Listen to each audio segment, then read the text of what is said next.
তোমরা হয়তো এতক্ষণে বুঝে গেছো আজ আমি কী নিয়ে আলোচনা করব। চলো দেরি না করে আলোচনা শুরু করি। আজ আমি আলোচনা করব ঢাকা বোর্ড 2023-এ আসা হলোচার্ট নিয়ে। প্রথমেই আমরা প্রশ্নটি মনোযোগ সহকারে পড়ব। Read the flowing text and make a flowchart showing there is extraordinary character in each of the boxes. প্রশ্ন পরেই তোমরা হয়তো বুঝতে পেরেছ প্যাসেজটি কী বিষয়ে। প্যাসেজটি a mother of Manville short story, যেটি লিখেছেন American novelist Marjorie Kinnan Rawlings. Rawlings একজন বাস্তবধর্মী লেখিকা, যিনি a mother of Manville short স্টোরিতে বাস্তবধর্মী চিত্র ফুটিয়ে তুলেছেন। গল্পে আমরা জানতে পারি ক্যারোলিনা মাউন্টেন্সের একটি এতিমখানার ছোট্ট বালকের চিত্রকর্ম, যার নাম জেরি, যে ছিল অত্যন্ত ভদ্র, নম্র, সরল, সৎ এবং অসাধারণ। তো এটি ছিল আমাদের পূর্বের ধারণা। তো তোমরা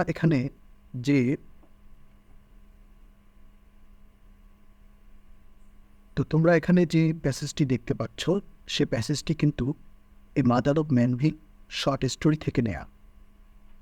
তো এই প্যাসেজটুকু যদি তোমরা পড়ো তাহলে কিন্তু তোমাদের মাথার মধ্যে অবশ্যই এই মাদার অফ ম্যানভিলের পুরো ঘটনা চলে আসবে। আর কোশ্চেনে যেহেতু জেরিস এক্সট্রা অর্ডিনারি ক্যারেক্টার সম্পর্কে লিখতে বলা হয়েছে, তো আমাদের কিন্তু বুঝতে আর বাকি রইল না যে এটি কী সম্পর্কে লিখতে হবে। তো যেহেতু আমি বলেই ফেললাম কিছুক্ষণ আগে, যেহেতু আমি বললাম যে জেরি ছিল একজন অত্যন্ত ভদ্র, নম্র, সরল এবং অসাধারণ,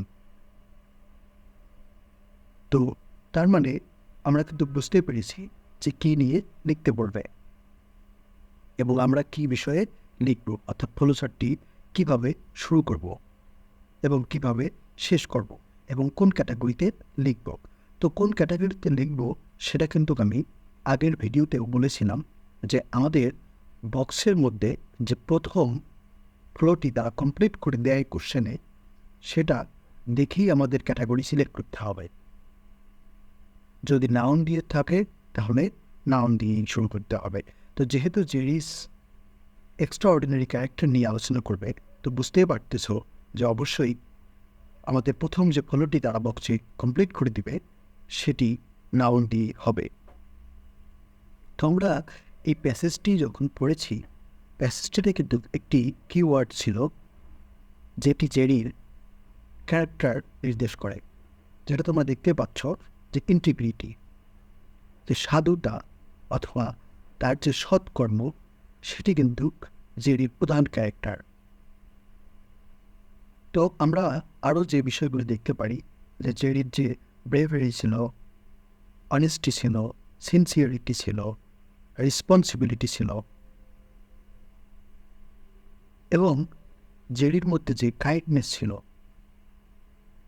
তোমরা হয়তো ম্যানভিলে পড়েছ যে জেরি কি অসাধারণভাবে, কি সুনিপুণ দক্ষতায়, কি মায়াবী আচরণে আমরা ম্যানভিলের যে একটি ক্যারেক্টার ছিল ডগ, অর্থাৎ রাইটার, যে ডগটি সাথে করে নিয়ে এসেছিল, সেই ডগটিকে সে কীভাবে মানিয়ে নিয়েছিল।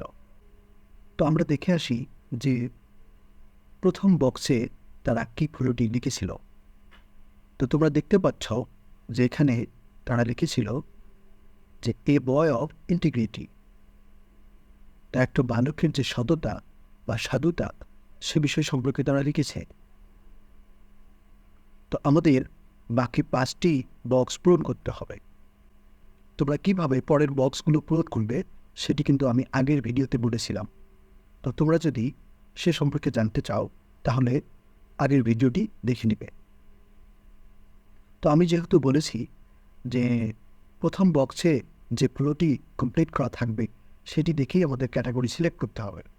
তো যেহেতু এ বয় অফ ইন্টিগ্রিটি এটি একটা নাউন, সুতরাং এই নাউন থেকেই আমাদের কিন্তু পরবর্তী যে বক্সগুলো রয়েছে অর্থাৎ ফ্লোটি কমপ্লিট করতে হবে।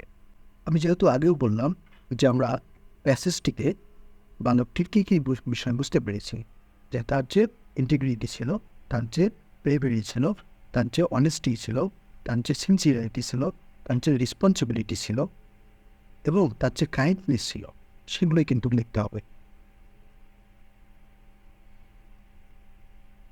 তো আমরা প্রথম বক্সটি লিখলাম ব্রেভারি, অনেস্টি, তারপরে লিখলাম হলো সিনসিয়ারিটি, তারপর রেসপন্সিবিলিটি অ্যান্ড গ্রাসিয়াসনেস। এটি কাইন্ডনেসের সিনোনিম। তো তোমরা যদি প্যাসেজগুলো পড়ার সময় মনোযোগ সহকারে পড়ো এবং এর কিওয়ার্ডগুলো খুব ভালোভাবে পড়ো এবং এর সিনোনিম ও অ্যান্টোনিমগুলো দেখে নাও এবং ভালো করে পড়ে রাখো, তাহলে কিন্তু তোমাদের এইসব ফ্লো কমপ্লিট করতে মোটেও সমস্যা হবে না। আশা করছি তোমরা বুঝতে পেরেছ। ধন্যবাদ সবাইকে।